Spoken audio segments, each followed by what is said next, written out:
Alors voici encore un petit exercice, pas un petit quand même, un exercice important je dirais, qui utilise les polynômes irréductibles. On a un espace vectoriel réel, évidemment de dimension finie, et U, un endomorphisme de E, faut montrer qu'il existe un sous-espace W non nul de E qui est stable par U avec la dimension de W inférieure ou égale à 2.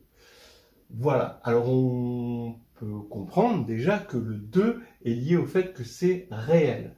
Par exemple, si l'espace était sur C, alors on aurait toujours des vecteurs propres, donc des droites, d'accord, stables hein, par U, et donc là on aurait 1 ici pour W. On pourrait carrément mettre dim de W égale 1. Alors si on était sur Q, ce théorème serait faux. Si on était sur un corps fini, ce serait faux aussi. Hein. C'est vrai dans le cas réel. Alors on voit que c'est lié justement à l'irréductibilité des polynômes et au fait que le degré d'un polynôme irréductible est inférieur ou égal à 2 sur R. Alors effectivement, hein, on voit qu'il y a un lien profond entre la notion de degré de polynôme et la notion de dimension d'espace. Déjà parce que la dimension de l'anneau K de X quotienté par l'idéal engendré par P, c'est égal au degré de P. Donc c'est ce qui fait que par exemple, il y a un lien entre certains degrés de polynôme et degrés d'extension. Et d'ailleurs, carrément, hein, dans la théorie des extensions de corps, dans la théorie des corps, le degré de l'extension, c'est bien une dimension. C'est dire à quel point il y a un lien profond entre polynôme et dimension. Alors, voilà, je vous ai quand même convaincu que ici il y avait c'est un exercice avec une passerelle entre polynôme irréductible et dimension qui est fondamentale. Et bien sûr, cette passerelle, ça va être le lemme des noyaux. C'est ça qui va faire passer de polynôme à sous-espace. En fait, hein. Donc, je vous laisse réfléchir à cet exercice et je vous apporte une solution rapidement.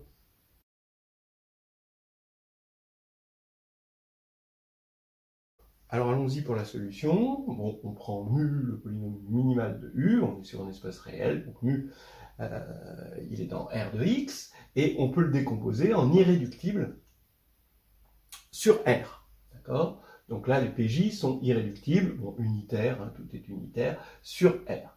Ce qui veut dire, entre autres, justement, que les PJ vont être de degré 1 ou 2.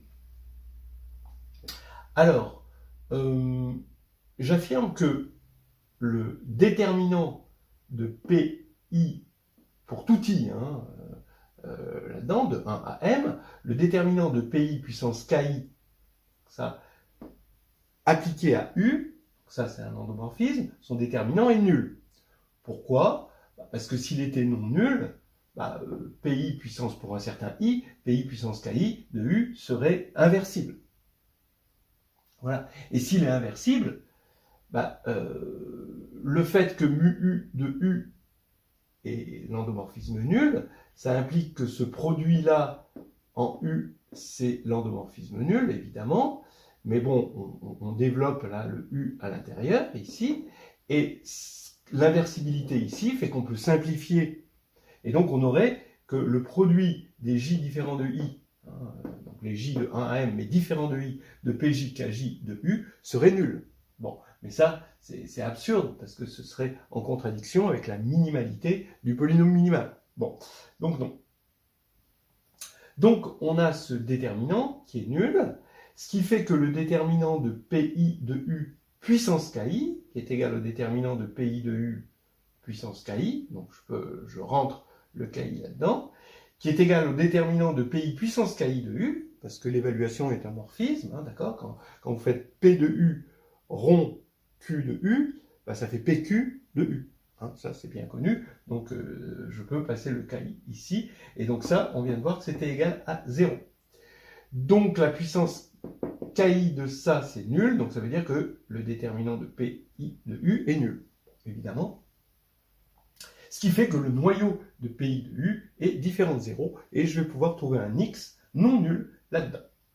Alors maintenant, je fais deux cas. Soit le degré de PI est égal à 1, alors PI s'écrit sous la forme x moins lambda avec lambda réel. Et donc il existe un x non nul, qui est dans ce noyau-là, et dire qu'il est dans ce noyau, ça revient à dire que u de x est égal à lambda x. Donc vous regardez W, la droite engendrée par x, et ça nous donne un sous-espace non nul, évidemment, stable par u, évidemment, et avec la dimension de W égale 1, donc inférieur ou égal à 2. Voilà.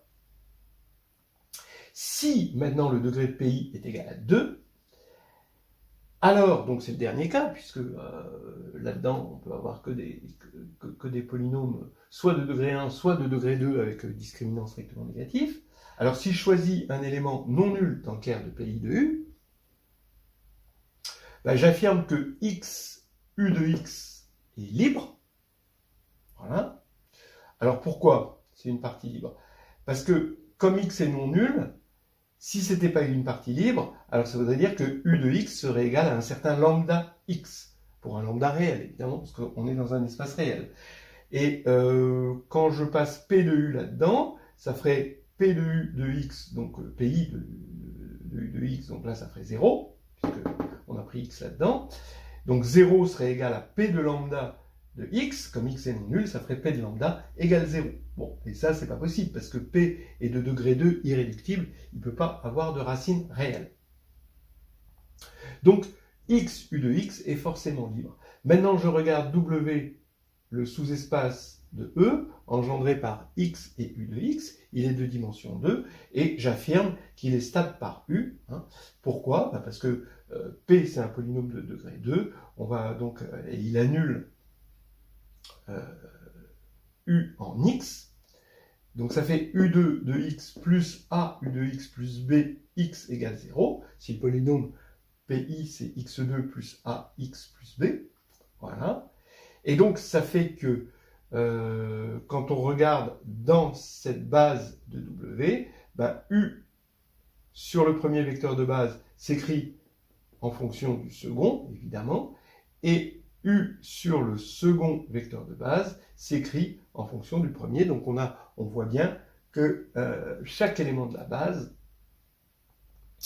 son image par U reste dans W, et ça nous convainc à dire que W est stable, et évidemment il est de dimension 2. On aurait pu aller plus vite en disant que, sans dire que c'est libre, on voit qu'il est de dimension inférieure ou égale à 2, mais ce serait quand même dommage de passer à côté du fait que la dimension ici de W est pile égale à 2.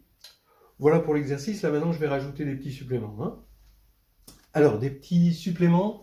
D'abord, bien sûr, il faut s'attendre à ce qu'on vous demande de savoir montrer que si P est dans R de X irréductible, bon, unitaire, alors P c'est X moins lambda, ou P est un polynôme de degré 2 à discriminant négatif. Alors ça, bon, c'est un classique.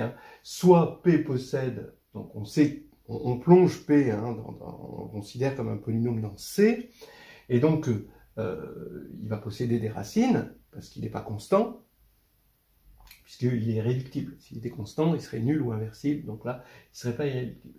Donc, il va posséder des racines. S'il possède une racine réelle, alors x moins lambda divise P, dans R, bien sûr, maintenant, puisque lambda est réel, et ça c'est réel, donc c'est une divisibilité dans R, et donc par irréductibilité, on a égalité. Donc on est dans le premier cas.